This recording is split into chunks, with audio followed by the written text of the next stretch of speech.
ChicagoPianos.com here live at the Anaheim Trade Show, Anaheim, California, January 2012.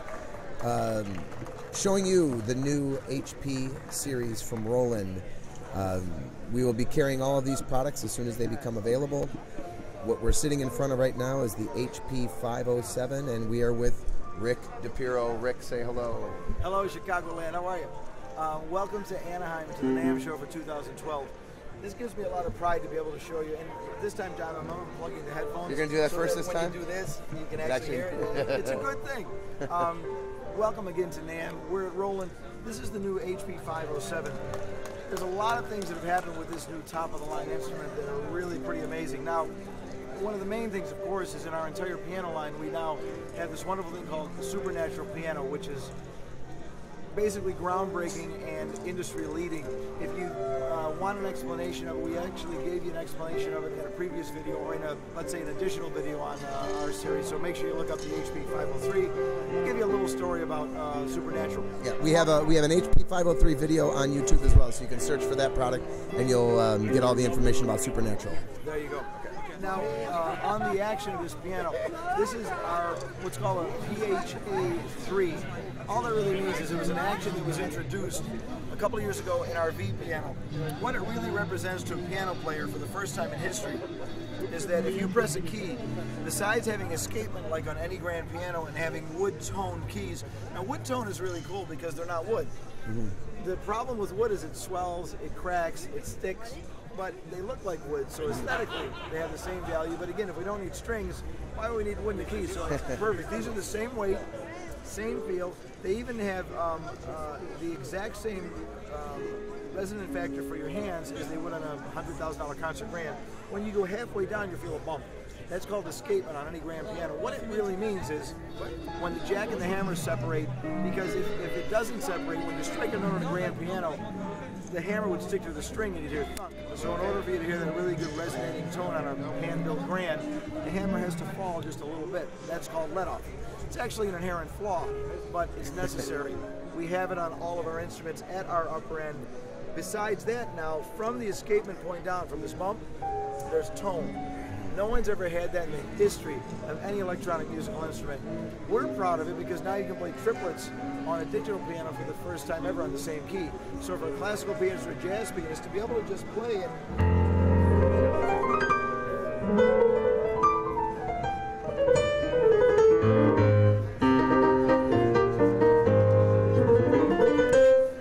and response is beyond belief. The other thing that happens is that Supernatural thing, which you're going to look up on the other video, right? It's a great thing when you mix that with the ivory feel. The reason ivory was important back before it was illegal to kill elephants, which is a good one. 1958, I think, John, right? You can't see him, but he's here. The reason ivory was important was because it was absorbent. What it allowed for, not to sound gross, but what it allowed for is when you play the piano, your hands have a tendency to sweat a little bit because your body temperature will go up or you're under lights or whatever. What this does is it actually absorbs the moisture from your hands, and it's antimicrobial. I don't even know what that means. I guess it just means you can't get swine flu from playing a piano. That feeling gives you about another 10% of assurance or feeling of confidence when you're playing. I'll tell you what, we all grew up without that because even the $100,000 pianos had plastic cover keys. This is now synthetic ivory. Synthetic is better because it won't chip, it won't crack, it won't yellow, but it'll stay forever. How long is forever? The minimum expectancy on a Roland piano with no trouble is 71 years if you play it 4 hours a day, well, 4.5 hours a day, 4 hours a day, 7 days a week. A lot of practice. Anyway, let's go to the next level. This has something called acoustic, there's an acoustic resonance in here. The presence in it is something that Roland has worked on that no one else has. There's actually 3 sets of speakers in it on both sides. There's a resonating set of speakers up here, which actually use this part of the cabinet as a resonating factor, much like you would in an acoustic piano. There are 2 near-field monitors here, which give you that tone that's coming right at you, but nice and clean and clear on top. And then the 2 bigger speakers on here, so you've got a cabinet that's untouched. Well, and I got to tell you, something else that I like about this is that now this cabinet stands about 4 inches taller than previous models, which also puts the music height at the height that it is at on a grand piano. And that becomes very important in the educational world, where some of the problems that we have with people playing digital pianos and upright pianos where the music sits really low is that kids and adults can see the keys out their peripheral vision. And then when they go to a recital and suddenly they're having to look up 4 inches higher, they can't see their hands anymore, and they don't perform as well because they're in a totally different environment. So this new higher cabinet is much more realistic and much more like the experience of playing at a grand piano. So that was a nice byproduct of your new cabinet. It's rather amazing. And again, we're using that space also for that resonating cabinet. We also have on the damper on our line of pianos, particularly like on the 507, it's actually a resistant pedal, so that like on a grand piano, concert grand piano, as you press the pedal more, when you start, it's pretty easy. As you go further, it gets tougher to press because what you're doing is you're lifting the damper on the actual grand. This does the exact same thing, and that's really cool because we have not. That has been definitely something that's one of those nuances that digital's hadn't incorporated. Exactly right. You know, the biggest difference is, and also you can half pedal and play that way too. The sostenuto works as it does in a grand. If you don't hit the keys hard enough, you don't hear them play. But as soon as you start playing,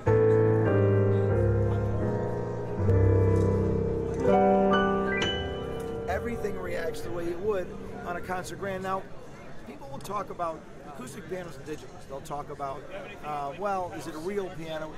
There's a huge difference between that, we call it coffee table with keys, that 40-year-old spinet that hasn't been tuned in 12 years, but it still sounds good, that everyone has in their home, and a 9-foot hand-built grand.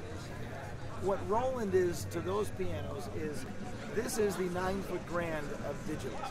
This is the of these. So when someone says digital, is it a Roland or is it something that's worth $600? Right. These are the best for a reason, and the list goes on and on and on. All it means to you is that when you sit down and play it, and you're used to playing a grand piano, this feels and sounds just like it. When you're used to the reaction of a grand piano, this works just as that does. There's hundreds of sounds built in. Speaker cabinet's amazing. There's a USB for audio files and MIDI, so you can bring in your favorite songs, whether they're off the radio, they're off of iTunes, or you take them off a MIDI file from a teacher, or you just record something yourself and want to play it. You can record in, you can take from, you can also take the voice off your favorite files. This also has twin piano, like we mentioned on 503, so refer to the 503. The key touch response, the ability to have hundreds of songs built in, the fact that you can cover the buttons, so you don't have to look at that when you're playing. Everything about these instruments just resounds as simply the best in the business. And there's so many more things we can show you. Oh, and by the way, I'll also refer to the other video for being able to bring all of your menus back to 0 or 1. Those are huge things. There's just not enough time to talk about the energy saving, blah, blah, blah. Enjoy Chicago. Hope everything's good. We'll see you there soon. Thank you. ChicagoPianos.com. You can reach us, info at chicagopianos.com, 630-584-5000, or stop in, take a look at our new piano inventory pages too, which is where we showcase all the Rolands and we provide links to their videos as well as ours. One other thing, these are made in Japan. All of these are made in Japan, not China, not Indonesia, not Thailand, which is part of the reason why they're as durable as they are. Thank you very much for your time. Thank you, Rick. My pleasure. Thanks for joining us.